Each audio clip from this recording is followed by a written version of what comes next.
Happy birthday.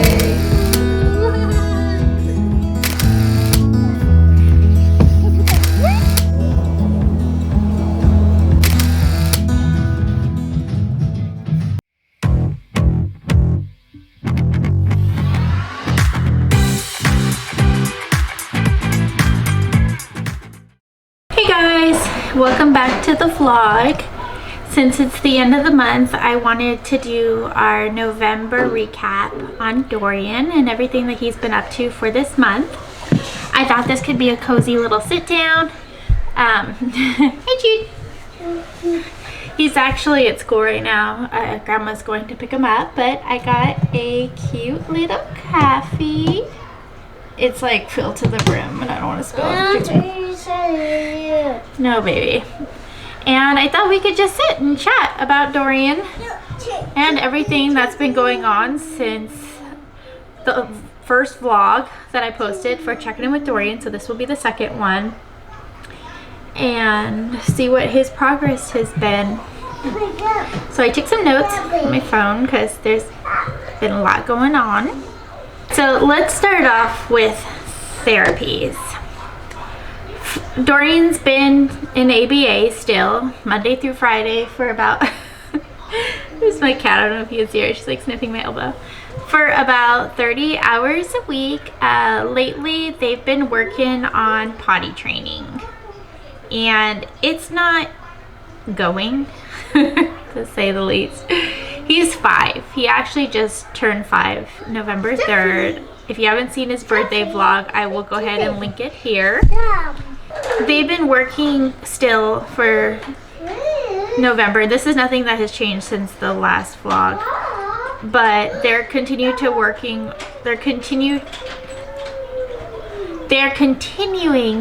on potty training. So they're trying to create a non-adversive situation where his RBT, which is a registered behavioral therapist, that is the lady that comes out for ABA into our home. We do get in-home services, which is so nice. If you have the ability to do that, I would highly recommend it.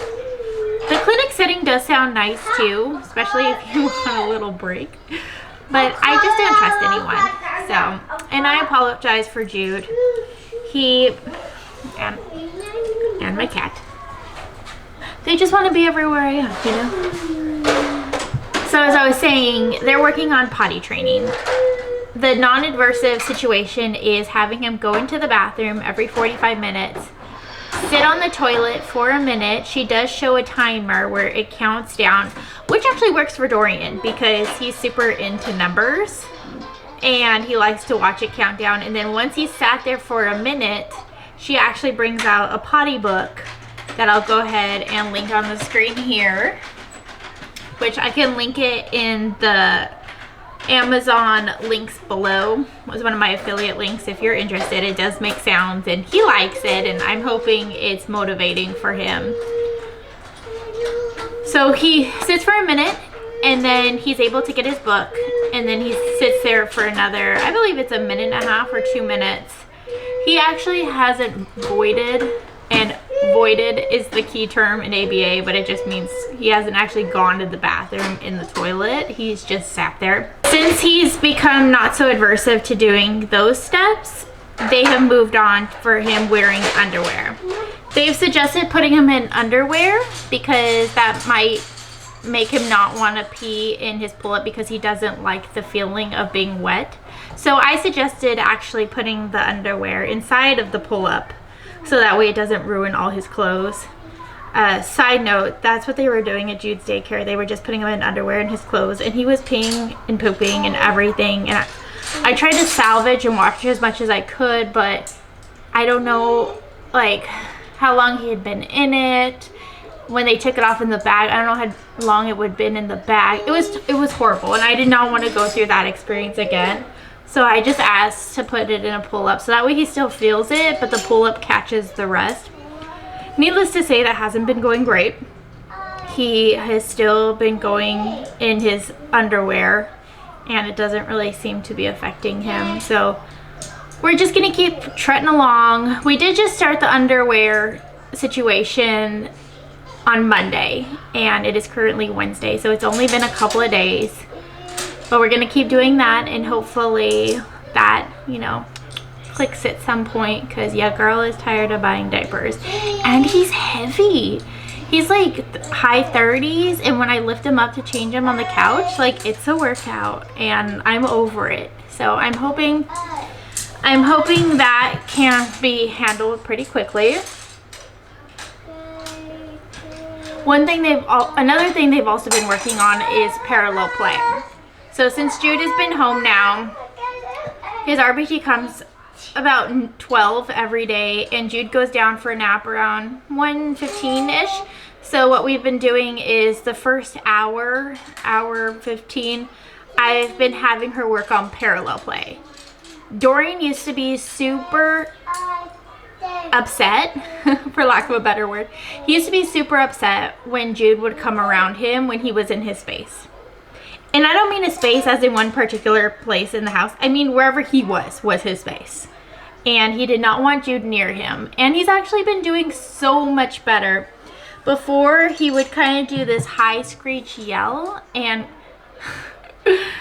kind of like neck chokehold Jude. You know, picture Jude's head here, and he would do this. And like, I wasn't really a fan of that.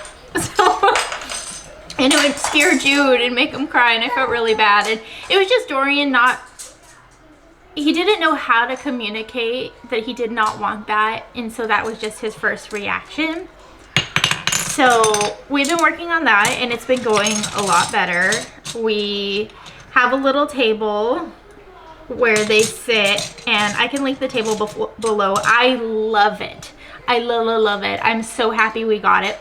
The table legs are adjustable, and all of the seat legs are adjustable, so your kids can grow with you, but it's sturdy, and it has 4 chairs. And I've used it at birthday parties here where it ends up being a kid's table for them to eat, and I could not be happier with this purchase. But it allows them to sit on opposite side of the table, and they can even be like diagonally with each other to have a little bit more room, so they kind of have that spot in front of the table to play where they each have a little area for them, and they're not on top of each other. Mama. It's not for mama. So yeah, they've been doing that and then playing with the trains on the ground, and it actually has been working really well. Dorian's not a big fan of sharing his magnetiles, but we're working on that. But that's going good. I'm happy to see the progress that he has made.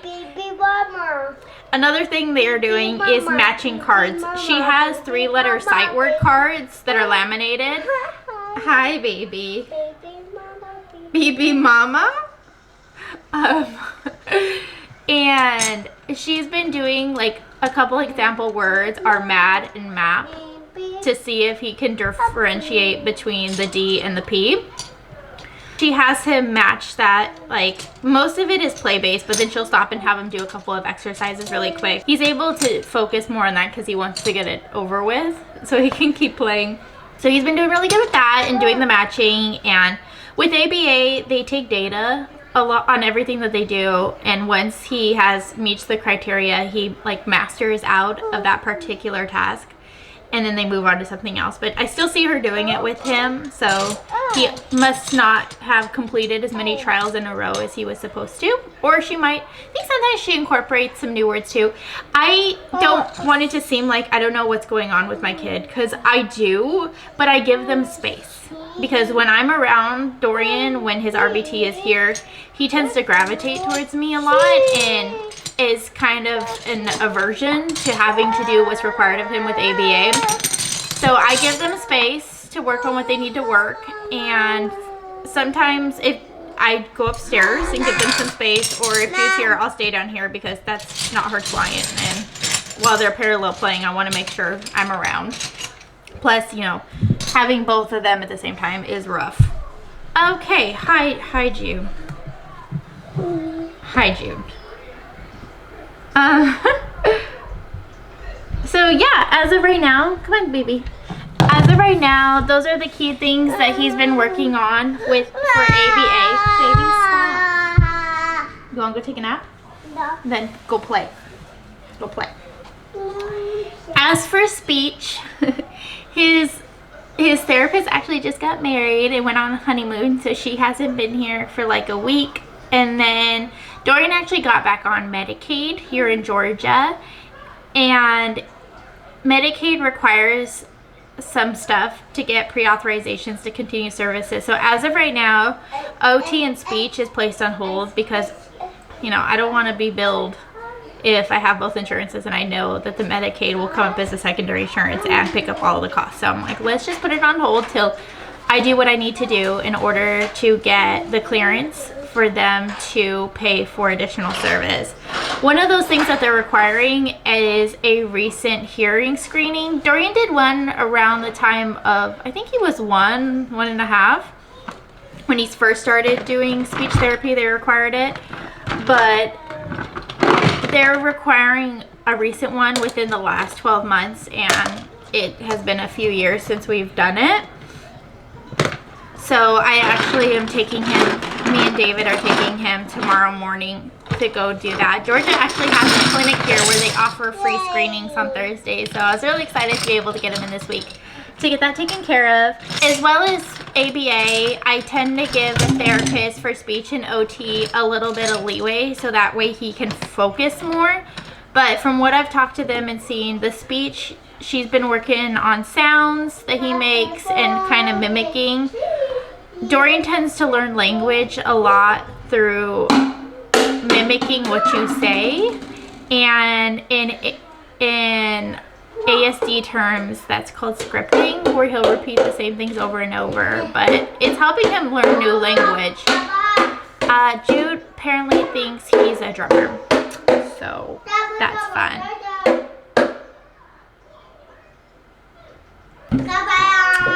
And then with OT, they're working on fine motor movement. So she has these little like tongs in this pie. It is so cute. I'll try to remember to link that one below too.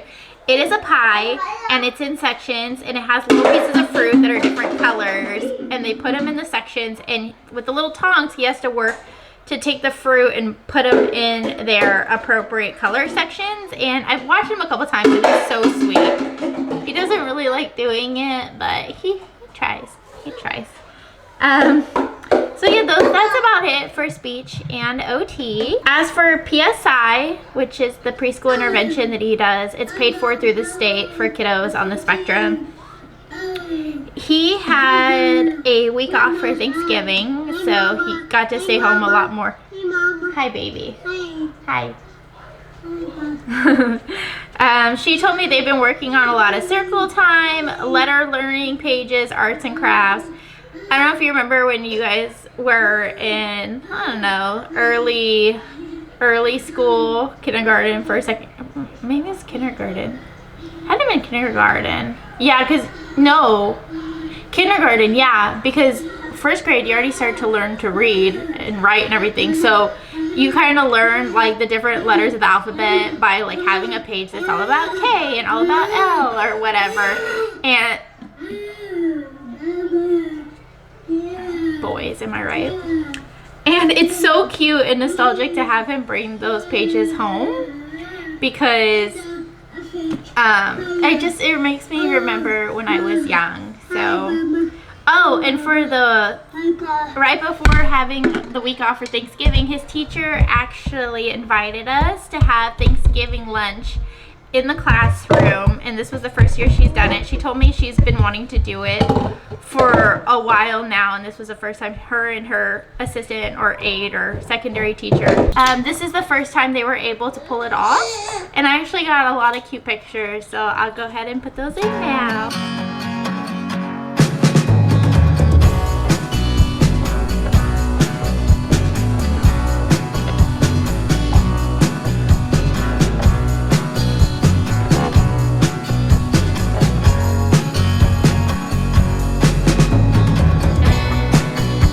And Dorian did not try any of the food. They were trying to push us to get them to try some of the Thanksgiving courses, and I couldn't get Dorian to try anything. Not even the roll. Dorian is very picky when it comes to food. Very picky. I'm actually thinking about doing a video where I do what Dorian eats in a day. if that's something you guys would be interested, go ahead and put it in the comments below. I mean, it's very easy stuff that I make, but who knows, maybe it's something that, you know, one of the other parents out there hasn't thought about, and maybe their kid, whether they're on the spectrum or not, may actually want to try it. So let me know what you think about that. I was thinking of touching base on what's been new since his birthday. I'm sorry this video is a little all over the place. I try to put my notes in cohesive order, but you know, with kids and life and animals, like, I get a little distracted, but bear with me, okay? Be my friend for the way I am. So since his birthday, I thought I would tell you that he is obsessed with those Pop-It alphabet letters. He is obsessed. Go, go, go, go, go, go! I actually have them linked below, but I'll put a picture of them here so you can see which ones I'm talking about. He takes them everywhere, to the grocery store, to school, to the bathroom, everywhere. Those are his toys. So if you have a kid who loves alphabet letters, this would be a great idea for a Christmas present. After that, we were sick for a while, so we kind of just hung low. It wasn't anything crazy, luckily, but we all kind of got sick. Dorian had his dentist visit. I think, I'm not exactly sure which video it was. Day in the life? Might have been a day in the life that I posted when Dorian and Jude actually went to the dentist. It was a bit rough for Dorian, but he did do better. Every year that I've taken them for their visit, he has done better, and it makes me so proud, because the first time was awful. It was a shit show, to say the least. And this time he sat by himself, all by his big boy self in the chair, and I kind of rubbed his legs, and he did not like doing it, but the hygienist and the dentist came and let him touch all the little devices to show him that nothing was scary, and he did really good. I will say, if you're in the Savannah area, Dogwood Dentistry, I'll put their information in my bio below as well. They are amazing. They are super kid friendly, and they even have a separate room, what they call a sensory room. It has like the little bubble machine on the wall and some toys, and you're able to close the door, and that way you're away from all the other kids. And like for Dorian, it means so much to me that they have that. I just feel like it's a little bit more personal. They know to be a little sweeter with my kids. It's not so much like child hurting, because the rest of the dentist like office in the back, it's just like a big room and has a bunch of chairs next to each other, and I think maybe that's for the kids to be able to see other kids and for it to not be so scary. But for Dorian in particular, like, that is scary for him, and it's overstimulation, and this way they have little toys that are able to combat that, and I really appreciate it. And the dentist, both of them are so sweet.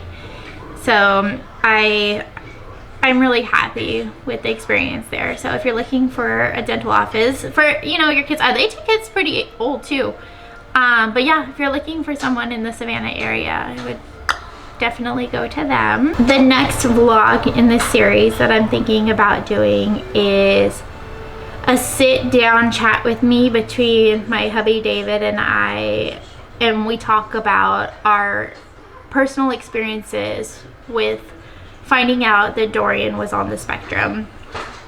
I thought that would be fun to get different perspectives from mom and from dad, and I had a lot going on in my life right then when we found out it was actually COVID, like the thick of it, and we were living in Los Angeles at the time, and we were in hardcore quarantine. Like, it was so bad that we had our groceries delivered, and we would go out with gloves and rags with Lysol spray and wipe everything down, and it was hard. It was hard. Life was hard then, and then my dad actually passed away right before we found out. We were in the midst of getting him tested, and so he knew there was a possibility that he was on the spectrum, but right before we got the results, he had passed away. So there was a lot going on for the house and for me personally, and I just thought I would have a storytelling session for you guys. And I know David took it a lot differently than I did because of, you know, his own personal experiences and family history and stuff. So I'm gonna put that in the next one, so if you guys are interested. It's gonna come out towards the end of December, because I'm doing each video for this mini series towards the end of the month. That way I'm able to do a full month recap on his therapies and everything. I don't have a lot of updates for this one, mostly because we haven't left the house a lot. There were a couple little things, but not much to report on. But it's been a good month. It's been hard adjusting from, you know, not working full time and being a stay-at-home mom with my kids, and getting off of anxiety meds completely for the first time in 2 years, and just learning a new routine and everything. But I wanted to make sure Dorian services were remaining consistent, which they have been, and I'm grateful.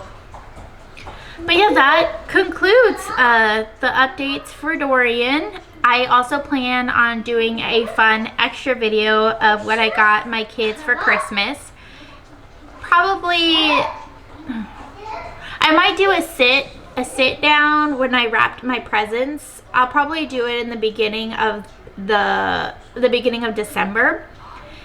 That way it gives you guys time, if you're interested in purchasing any of them, it gives you time to get them for your kids for Christmas. This is not a way to pressure anybody. I just know, like, for me in particular, my kiddo's a little different when it comes to Christmas gifts, and I can't just buy him any old gift. I mean, I could, but it would be a waste of money because he most likely wouldn't like it. Luckily, Jude plays with most anything, so if he doesn't like it, then it can fall on Jude. But I put a lot of thought and intention into what we get, and I don't get all these gifts. A lot of them were bought by grandma, so just full disclosure, so she don't come for me off camera and be like, you said you bought everything. I did buy some, but you know, grandparents. But I do have a wish list on Amazon that I like to use. So when people ask what to buy him, I would rather them buy him stuff that I know he's actually going to play with, so they don't waste their money and I don't accumulate a bunch of clutter of toys that they don't like. So I'm gonna post a video for that, and I'm gonna be posting a video early December for you guys to check that out. So, fun, exciting news. My brother, the boy's uncle, is actually visiting Savannah for the first time in his life and seeing us for the first time since we've moved here. And it's been about, how long have we been here? 3 years? 2.5. I think July was 2 years. So, like, a little less than 2.5 years, and I haven't seen him, and the boys haven't seen him, and a lot has changed since then. So I'm gonna actually be putting footage in the next video of when he gets here and documenting that, and I'm so excited. So you guys will be able to see Dorian interact with somebody familiar, but somebody who's also new because he hasn't seen him in a while. So that'll be really fun, and especially Jude, because Jude is so young. Like, he sees him on FaceTime, but these are core memories that they're actually going to be able to remember. Hopefully. If not, I'll remember them for sure. So thank you guys for being here. I hope you enjoyed this very chill sit and chat with me about Dorian's updates. If you have any questions or would like any type of elaboration on anything that I mentioned in this video, please go ahead and leave a comment below. I will be happy to explain anything or give advice. If you know, my advice is not medical advice, okay? It's just my own personal advice from my own personal experience. But if you guys have any type of comments, questions, concerns, you can leave them in the box below. If you have made it this far in the video, please leave a puzzle piece down in the comments. That way I know you guys support our autistic kiddos as much as I do. And if you like this video, give it a thumbs up, subscribe, and hit the bell if you want to be notified. Love you guys.